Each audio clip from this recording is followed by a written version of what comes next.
Machine learning क्यों use करें? आखिर मशीन लर्निंग का बेसिक आइडियोलॉजी क्या है कि हम इसको इस्तेमाल क्यों करें? क्यों हम लोग ट्रेडिशनल मैथमेटिक्स इस्तेमाल नहीं कर सकते या फिर आपका ट्रेडिशनल जो स्टैटिस्टिक्स है वो इस्तेमाल नहीं कर सकते? एक रूल्स बेस्ड एल्गोरिथम क्यों नहीं इस्तेमाल कर सकते और मशीन लर्निंग क्यों इस्तेमाल करें? आखिर क्या रीजंस है, क्या रीजनिंग्स है, क्या ऐसे वो एक्स्ट्रा एडवांटेजेस और बेनिफिट्स है जो मशीन लर्निंग हमको प्रोवाइड करती है जो कि नॉर्मली हमारा जो एक रूल्स बेस्ड एल्गोरिथम है वो प्रोवाइड नहीं करता? आखिर क्या चीजें हैं, किस तरीके से है? और ये जो है वो सेकंड वीडियो है।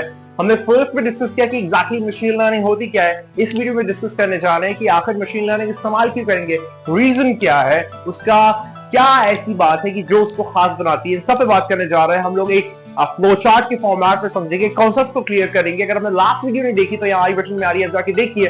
और आज की वीडियो में लोग बात करेंगे कि मशीन लर्निंग का आर्किटेक्चर कैसा होता है, वो क्या आर्किटेक्चर है जो उसको स्पेशल बनाता है, उसके अंदर क्या वो एक्स फैक्टर है जो अपने आप में बहुत ज्यादा सिगेशियस है। इस सब पे बात करने जा रहे हैं। आप वीडियो करिए, सब पे आज बात करेंगे। तो आज स्टार्ट करते हैं। आज लोग बात करने जा रहे हैं कि मशीन लर्निंग आखिर हम लोग क्यों करें, क्यों सीखें, क्यों जो है वो एक traditional rule based mathematical algorithm जो है वो काम नहीं करता बहुत जगहों पे, और मशीन लर्निंग जो है वो अपने आप में एक बहुत एक्स फैक्टर रखती है कि जो चीजों को बहुत आसान कर देती है, बहुत इजी कर देती है। और क्या मैथमेटिक्स अप्लाई होती है, क्या मैथ है, क्या कॉन्शियसनेस है मशीन लर्निंग में, उन सब पे हम लोग बात करने जा रहे हैं। किस तरीके से वो काम करती है, उसका आर्किटेक्चर पे आज हम लोग मेनली बात करने जा रहे हैं। और बहुत मजेदार वीडियो होने जा रही है, आप लोगों को मजा आएगा और इसको एकदम दिल से समझिएगा तो आप और ज्यादा इसको इस पे बात कर पाएंगे, इस पे बोल पाएंगे, लोगों से इस पे कॉन्वर्सेशन या वार्तालाप या गुफ्तगू कर सकते हैं। तो स्टार्ट करते हैं। तो आज हम लोग बात करने जा रहे हैं मशीन लर्निंग क्यों,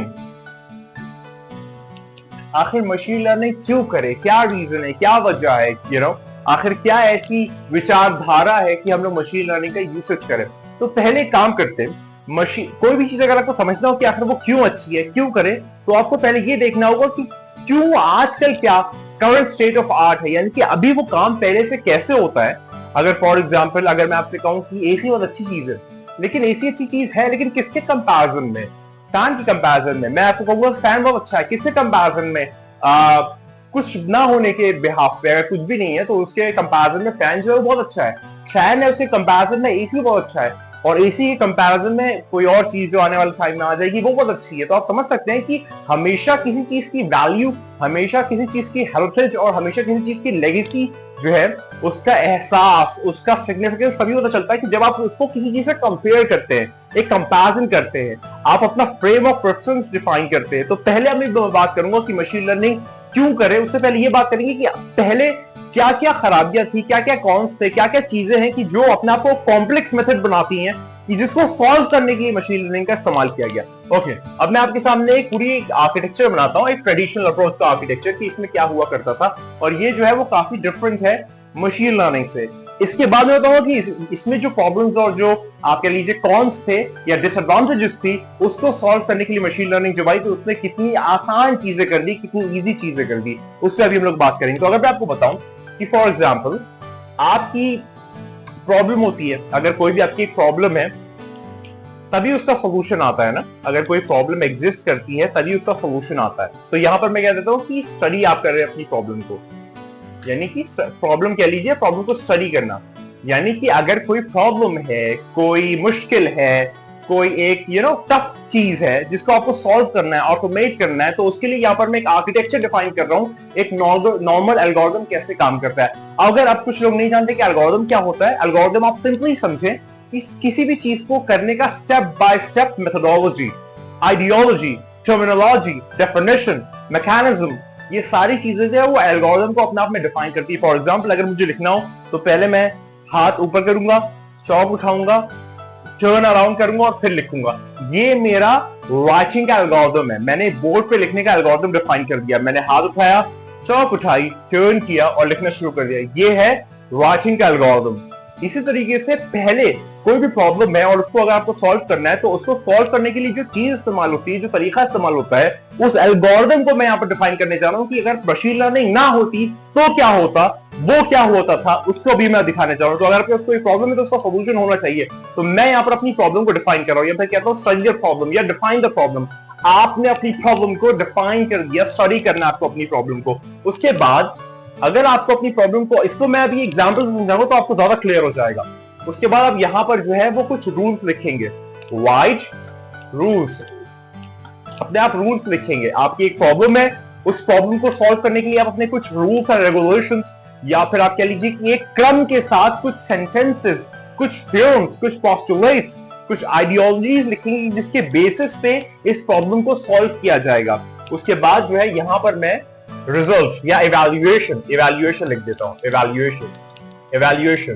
इवैल्यूएशन यानी कि कोई प्रॉब्लम है, उसको सॉल्व करने के लिए आपने कुछ रूल्स, कुछ फॉर्मूलाज, कुछ एल्गोरिथम्स डिफाइन किए और उस एल्गोरिथम्स को जब इस पे अप्लाई करेंगे तो उसके बाद कैसा रिजल्ट आ रहा है उसकी इवैल्यूएशन करेंगे, यानी कि रिजल्ट को चेक करेंगे कैसा परफॉर्म कर रहा है, कैसा जवाब आ रहा है, वो चीजें यहां पे आ जाएगी। उसके बाद जो है यहां पर मैं अगर यहां पर ये लिख दूं कि एनालाइज करेंगे एरर्स को मतलब कि यानी कि फॉर एग्जांपल आपकी कोई प्रॉब्लम थी, उसको सॉल्व करने के लिए आपने कुछ फॉर्मूलाज लिखे, उस फॉर्मूलाज को जब आप अप्लाई करेंगे इस पे कि जो रिजल्ट आएंगे उस रिजल्ट को आप यहां पर इवैल्यूएट करने के बाद देखेंगे कि क्या कोई एरर्स आ रहे हैं, और अगर कोई एरर्स आ रहे हैं तो फिर आप अपनी प्रॉब्लम के पास वापस जाएंगे, आप अपनी प्रॉब्लम्स को ये सारे एरर्स वापस अप्लाई करेंगे और फिर से चेक करेंगे कि क्या वो प्रॉब्लम मैं सही से सॉल्व कर पा रहा हूं, यानी कि ये जो मेरे रूल्स एंड रेगुलेशंस है वो सही में मेरी प्रॉब्लम को सॉल्व कर रहे हैं, और अगर कर रहे हैं तो कितना एफिशिएंटली, कितना एक्यूरेट, कितना ज्यादा प्रिसाइज होके इस मेरी प्रॉब्लम को सॉल्व कर रहे हैं। ये बहुत इंपॉर्टेंट चीज हो जाती है कि अगर कोई प्रॉब्लम है, अगर फॉर एग्जांपल मुझे चेक करना है कि मेरा फॉर एग्जांपल एक एग्जांपल लेके समझते हैं, अगर आपका कोई ईमेल एड्रेस है, उस पे ईमेल आते हैं, आपको चेक करना है कि वो स्पैम है या स्पैम नहीं है, स्पैम है या नहीं है। तो आपने देखा होगा कि जो भी स्पैम होते हैं उसके अंदर कुछ ऐसे कीवर्ड्स होते हैं, कुछ ऐसे डिफाइंड कीवर्ड्स होते हैं जो कि उसको स्पैम करने के लिए काफी है। फॉर एग्जांपल लॉटरी, बोनस या फिर बम्पर, इस टाइप की जो वर्ड्स होते हैं ये अपने आप में आप कह सकते हैं कि ये ऐसे वर्ड्स हैं जो बहुत फिशी साउंड करते हैं और आपको लगता है कि यार अगर ऐसा कुछ है तो ये स्पैम होगा, फ्रॉड होगा। तो आप क्या कर सकते हैं, इस प्रॉब्लम स्टेटमेंट को लेके, अगर आपके पास ये प्रॉब्लम स्टेटमेंट है कि आपको स्पैम और नॉन स्पैम में क्लासिफाई करना है, तो आप सिंपली क्या कहेंगे, आपकी प्रॉब्लम स्टेटमेंट हो गई स्पैम या नॉट स्पैम। उसके बाद अपने आप रूल्स में लिखेंगे बम्पर, मतलब आप यहां पर डिफाइन करने की अगर ये कीवर्ड मेरे मेल में पाया जाए तो वो स्पैम है। Bumper, bonus, lottery, and many, बहुत सारे हो सकते हैं, बम्पर, लॉटरी, बोनस, विन या ट्रिप या मिलियन, इस टाइप की जो वर्ड्स हो सकते हैं आप यहां पर डिफाइन कर सकते हैं अपने रूल्स में। अच्छा, मैं आपको ये बात बता दूं कि ये जो है ये ट्रेडिशनल तरीका है, ट्रेडिशनल मेथोडोलॉजी, यानी कि जो पहले यूज होती थी अब ये यूज नहीं होती है, ट्रेडिशनल अप्रोच है, ये मशीन लर्निंग अप्रोच नहीं है। अभी मैं उसको बताऊंगा, क्योंकि आप जब ये समझ जाएंगे और इसकी प्रॉब्लम समझ जाएंगे तब आपको जब मैं मशीन लर्निंग बताऊंगा तब आप लोग बहुत ज्यादा खुश होंगे। अगर आप डायरेक्ट पाइथन पढ़ते, मतलब एक एग्जांपल दे रहा हूं, बहुत ज्यादा लेमैन एग्जांपल है कि अगर आप पाइथन पढ़ते सिर्फ डायरेक्टली तो आपको पाइथन की वैल्यू समझ में नहीं आएगी। आप पहले पढ़े नॉर्मल, कोई भी एक नॉर्मल जो है वो सी लैंग्वेज पढ़ ले, चले सी पढ़ ले, फिर सी प्लस प्लस पढ़ ले, फिर जावा पढ़ ले, और ऐसे पढ़ते पढ़ते फिर आप जब पाइथन पढ़ेंगे ना तो आपको फील होगा कि सी और सी प्लस प्लस से पाइथन कितनी ज्यादा छोटी कर दी गई है, इजी कर दी गई है, उसके सेंटेंसेस, उसके सिंटैक्स कितना सिंप्लीफाइड है, उसके अंदर कितना ज्यादा चीजों को प्रिसाइज कर दिया गया है, कंपोज कर दिया गया है, तब आप उसको वैल्यू समझ पाएंगे। इसीलिए हम लोग पहले ट्रेडिशनल अप्रोच देखेंगे, ट्रेडिशनल अप्रोच देखने के बाद जो है वो मशीन लर्निंग अप्रोच पे जाएंगे। तो आपके पास एक प्रॉब्लम है स्पैम या नॉट स्पैम, आपका ईमेल जो आ रहा है वो स्पैम है या नहीं है, और इसको आपको सॉल्व करने के लिए आपने अपने रूल्स में लिखा कि अगर bumper, bonus, lottery, millions, win, अगर ये सारे में से कोई भी वर्ड या फिर ये सारे वर्ड्स मेरे ईमेल में आते हैं तो तुम जो है वो इवैल्यूएशन मतलब कर दो कि ये स्पैम है। उसके बाद आप क्या करेंगे, इवैल्यूएशन करेंगे, यानी कि आप सारे मेल्स देखेंगे और उसको चेक करेंगे कि अगर उसमें ये वर्ड्स भी आते हैं, और हो सकता है कि वो वर्ड आए लेकिन वो स्पैम ना हो, ऐसा हो सकता है ना, कोई इस तरीके से कोई कांग्रेचुलेट करना चाह रहा हो, कोई एक्साइटमेंट के एंथुसियाज्म के वर्कहॉलिकनेस में आपको ग्रीट कर रहा हो, लिख रहा हो कि कांग्रेचुलेशंस यू आर लॉटरी और बोनस ना, और उसमें वो स्पैम ना हो, तो यहाँ पर इवैल्यूएशन में आपका ये वाला केस तो फेल हो गया। तो फिर हम लोग यहाँ पर इसको फिर से यहाँ भेजेंगे एनालाइज करने के एरर्स को, और फिर वो यहाँ पर एरर देगा कि भाई ये स्पैम था नहीं, तुमने बता दिया। तो ये चीजें वापस फिर से जाएगी और आपको हमको फिर अपने रूल्स और रेगुलेशन जो है वो अपडेट करने पड़ेंगे और ज्यादा प्रिसाइज करने पड़ेंगे। अब आप मुझे बताइए कि इतने सारे कीवर्ड्स हैं, इतने ज्यादा इंग्लिश के वोकैब है और कितने सारे हो सकते हैं, मतलब बहुत ही ज्यादा है, ह्यूमेंगस है, कोलोसल है। तो क्या ये पॉसिबल है कि बार बार मैं अपने रूल्स को अपडेट करता चला जाऊं और इसको मैं 1 से लेके n तक आऊं, मतलब कि ये भी है, ये भी है, ये भी है, ये भी है, ये भी है, ये भी है। तो ये कितना कॉस्टली है, इसकी टाइम कॉम्प्लेक्सिटी कितनी ज्यादा है, कितना ज्यादा ये स्पेस ऑक्यूपाई करेगा, कितना ज्यादा टीडियस है, कितना ज्यादा लेंदी प्रोसेस है। तो क्या ये सही प्रोसेस है? नहीं है। इसी को सॉल्व करने के लिए मशीन लर्निंग आती है, इसी को, इस पैनिकी को खत्म करने के लिए मशीन लर्निंग अप्रोच जो है वो यूज किया जाता है। आखिर ये मशीन लर्निंग किस तरीके से इस प्रॉब्लम को हमारी सॉल्व करेगा, उस पर बात करते हैं। आपको मैं एक बार इसको जनरल समराइजेशन कर देता हूं कि आखिर इसमें हो क्या रहा था। ये एक ट्रेडिशनल मेथड है, एक स्टैटिस्टिकल या एक नॉर्मल मैथ का एल्गोरिथम का मेथड है कि फॉर एग्जांपल अगर आपको बताना हो, आपकी प्रॉब्लम है कि आपको बताना है कि ये स्पैम है या नहीं है, तो आप सिंपली कुछ वर्ड्स जो है वो डिफाइन कर देंगे। अगर आपके मेल में वो वर्ड जाते हैं तो सिंपली आपका मॉडल जो है, आपका अप्रोच जो है, आपका जो ये एक एम्पिरिकल अप्रोच है, वो कह देगा कि ये स्पैम है। जबकि हो सकता है वो स्पैम ना हो, क्योंकि कई बार कांग्रेचुलेट करने के लिए रियल मैसेजेस भी आते हैं, रियल ईमेल्स भी आते हैं, जिसको आपका ये मॉडल जो है वो स्पैम बता देगा। और फिर इवैल्यूएशन में आएगा तो फिर ये कहेगा कि ये गलत है, और उसके बाद फिर आपको एनालाइज करना पड़ेगा और उसको फिर आपको यहाँ पर आपकी प्रॉब्लम फिर से देखनी पड़ेगी और नए रूल्स लिखने पड़ेंगे। और ये आपको बार बार करना पड़ेगा ना, बार बार करना पड़ेगा, और ये मैनुअली करना पड़ेगा, क्योंकि आपको यहाँ पर ये चीजें मैनुअली लिखनी होगी, आपको डिफाइन करना होगा कि स्पैम में ये भी है, ये भी है, ये भी है, ये भी है, बोनस है, लॉस हुई है, विन है, कांग्रेचुलेशंस है, फुल गेम्स है, गेम्स है, बहुत सारी चीजें हैं। तो ये आपका एक बहुत टीडियस टास्क है, बहुत ज्यादा लेंदी टास्क है, इसकी टाइम कॉम्प्लेक्सिटी बहुत ज्यादा है, एरर के चांसेस बढ़ जाते हैं, और ये एक ऑटोमेटेड प्रोसेस नहीं है, मैनुअल प्रोसेस है। ह्यूमन लेबर का इंटेक हर दफा होना चाहिए, हर दफा इसकी यूसेज होगी, तब जाके आपका ये ट्रेडिशनल अप्रोच जो है वो काम करेगा। लेकिन ऑन कॉन्ट्रास्ट, ऑन कॉन्ट्रेरी, किस तरीके से एक एडवांस मेथोडोलॉजी जिसको हम लोग मशीन लर्निंग कहते हैं, वो आपके इस सॉल्यूशन, इस केस सिनेरियो में आई और उसने ये पूरी प्रॉब्लम को सॉल्व किया।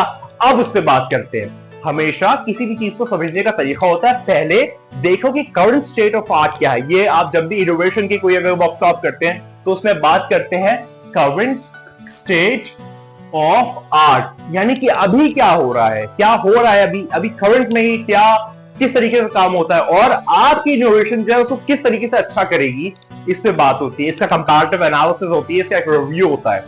चले खैर, उस पर हम लोग कभी बाद में बात करेंगे। अभी आपने एक ट्रेडिशनल अप्रोच देखा स्पैम और नॉट स्पैम का, बहुत मैनुअल लेबर रिक्वायर्ड है, बहुत टीडियस है और बहुत ज्यादा कॉम्प्लेक्स है, एरर के चांसेस बढ़ जाते हैं। अब जो है आप चलते हैं मशीन लर्निंग अप्रोच पे, ये वाला आप देख ले, इसमें चाहे तो आप नोट भी कर सकते हैं, आप वीडियो पॉज करके एक बार। अब हम लोग चलते हैं, ये आर्किटेक्चर ट्रेडिशनल अप्रोच का है, आप चलते हैं मशीन लर्निंग के आर्किटेक्चर पे। आखिर मशीन लर्निंग क्या जादू दिखाता है, उस पर बात करते हैं।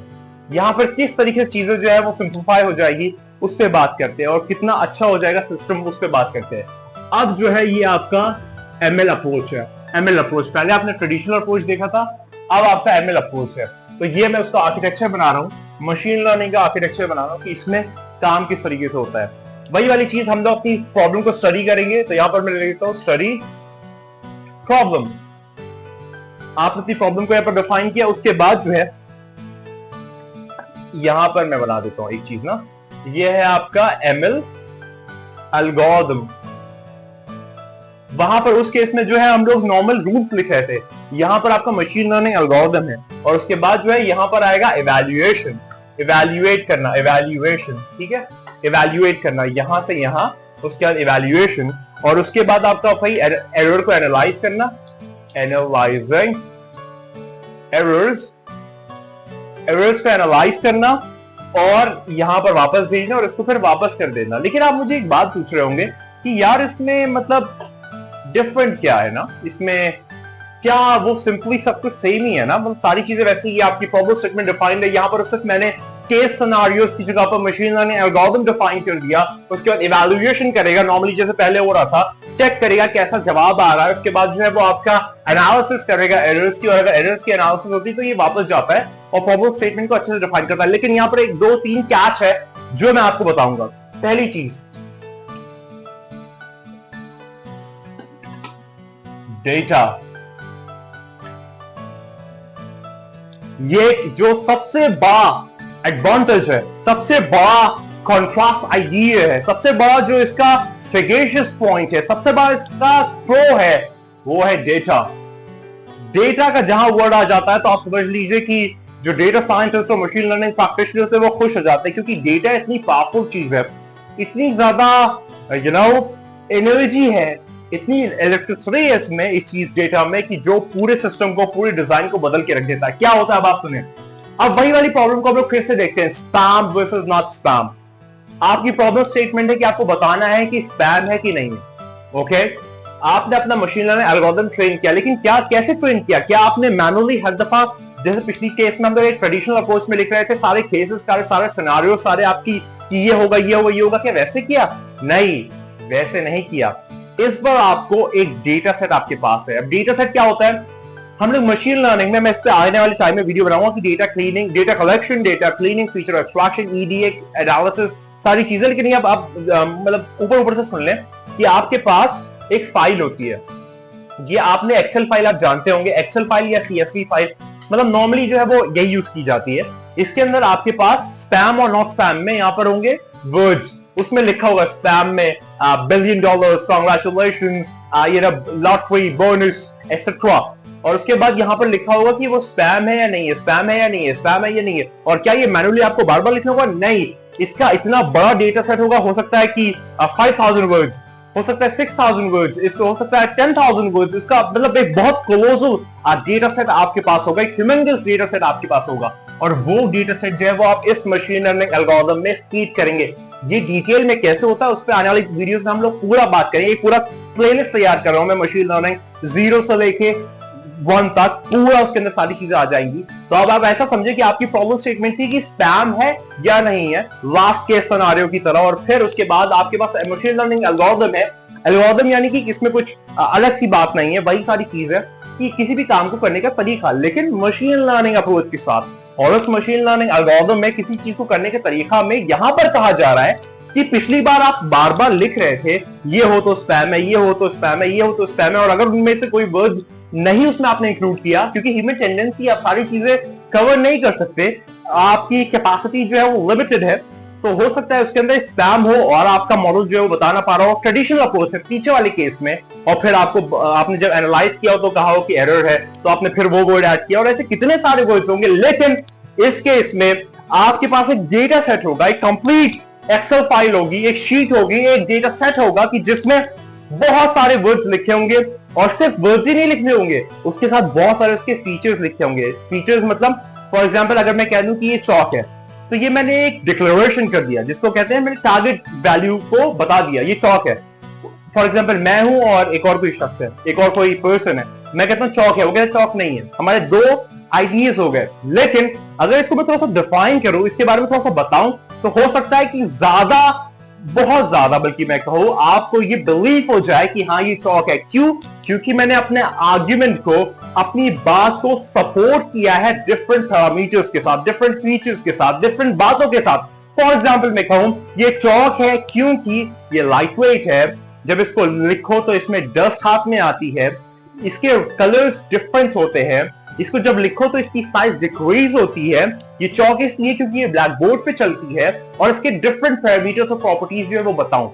अब जो है, जो 50% आप लोग में से मुझ पर यकीन कर रहे थे, बिलीव कर रहे थे, विश्वास कर रहे थे, मुझ पर फेथ रखते थे कि ये चौक है, अब ये 90% आप लोग मानेंगे। क्यों मानेंगे? क्योंकि मैंने अपनी बात को बैक कर दिया है, सपोर्ट कर दिया है, एंडोर्स कर दिया है, स्पॉन्सर कर दिया है, आप कह सकते हैं उसके आर्ग्यूमेंट्स के साथ, दलाल के साथ, उसके रीजनिंग के साथ, उसके साथ मैंने आपको बता दिया कि ये ऐसा प्रूफ दे दिया है। और अगर आप कोई कहे ये चौक नहीं, तो क्या आप मानेंगे? हो सकता है 10 लोग आप लोगों में से मान जाए, लेकिन जो 90% ऑफ द लोग है वो ये कहेंगे कि ये चौक है। इसी तरीके से यहां पर आपके पास जो मशीन लर्निंग में डेटा सेट सप्लाई होता है, वो ये आपके पास एक्सप्लोरेटरी डेटा एनालिसिस के फॉर्मेट में बताता है कि हाँ, क्योंकि ये सारे फीचर्स, ये सारी बातें, ये सारे पैरामीटर्स इंडोर्स करते हैं कि भाई ये स्पैम है, तो मानो ये स्पैम है। और फिर आपका मशीन लर्निंग एल्गोरिथम वो समझता है, वो सीखता है, वो जानता है, वो पहचानता है, और वो मानता है, और उसके बेसिस पे फिर बताता है कि क्या कोई चीज स्पैम है या नहीं है।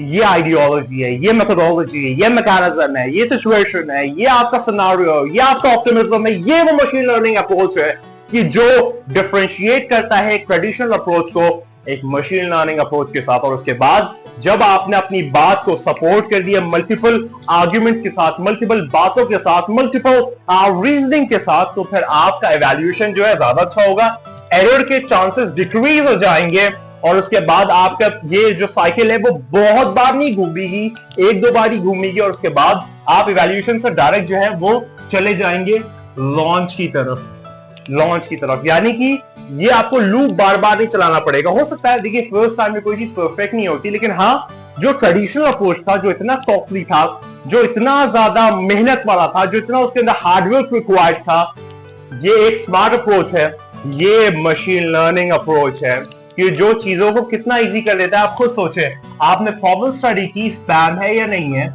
आपने अपने मशीन लर्निंग एल्गोरिथम में आपकी प्रॉब्लम को नजर रखते हुए एक डेटा सेट सप्लाई किया जिसके अंदर क्लोजल अमाउंट में, ह्यूमंगस अमाउंट में डेटा प्रेजेंट है।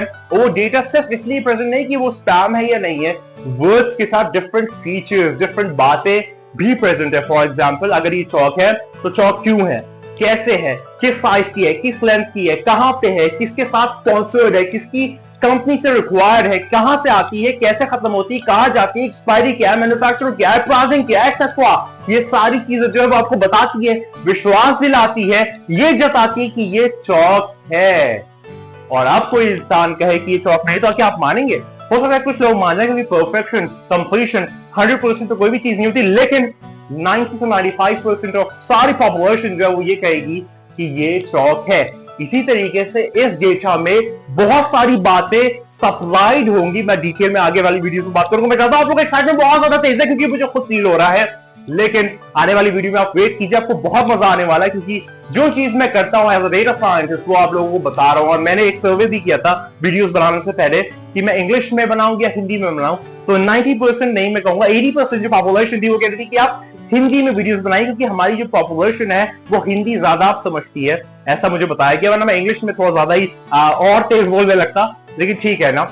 अभी हम लोग बात करेंगे हिंदी लैंग्वेज की टर्मिनोलॉजी में, और ये डेटा सेट जो है वो सप्लाई किया गया, इसके अंदर आपके पास प्रूफ्स है, सबूत है, बैकिंग है, स्पॉन्सरशिप है कि ये स्पैम है या नहीं है। और उसके बाद आपने फिर आगे ले गए इवैल्यूएशन की, इवैल्यूएशन करने के बाद कुछ फॉर्म ऑफ एरर्स आए तो उसको वापस एरर को एनालाइज किया, अपनी प्रॉब्लम स्टेटमेंट को फिर से समझा, उसके बाद डेटा सेट को थोड़ा सा और मॉडिफाई किया, क्लीन किया, एक्सट्रैक्ट किया, इनरिच किया, और उसके बाद आपने एमएल एल्गोरिथम में सप्लाई किया। इस बार आपके इवैल्यूएशन की तो बहुत अच्छी इवैल्यूएशन है, उसके बाद आपने डायरेक्ट जो है वो लॉन्च कर दिया। लॉन्च यानी कि डिप्लॉय कर दिया। डिप्लॉयमेंट कैसे होता है, एमएल ऑप्स का पार्ट है, उस पर भी हम लोग बात करेंगे। तो ये वाला जो अप्रोच है ये मशीन लर्निंग अप्रोच है जो मैंने अभी आप पे बात की। और जो पिछला अप्रोच था वो एक ट्रेडिशनल अप्रोच था जो कि बहुत ज्यादा कॉस्टली था, कॉम्प्लेक्स था, और बहुत ज्यादा उसकी टेंडेंसी बड़ी आप कह लीजिए लेंथी थी ना समवॉट, तो वो बहुत मजेदार सा अप्रोच नहीं था। लेकिन ये जो है मशीन लर्निंग अप्रोच है जो कि अपने आप में गेम चेंज हो गया। और इसके बाद जो है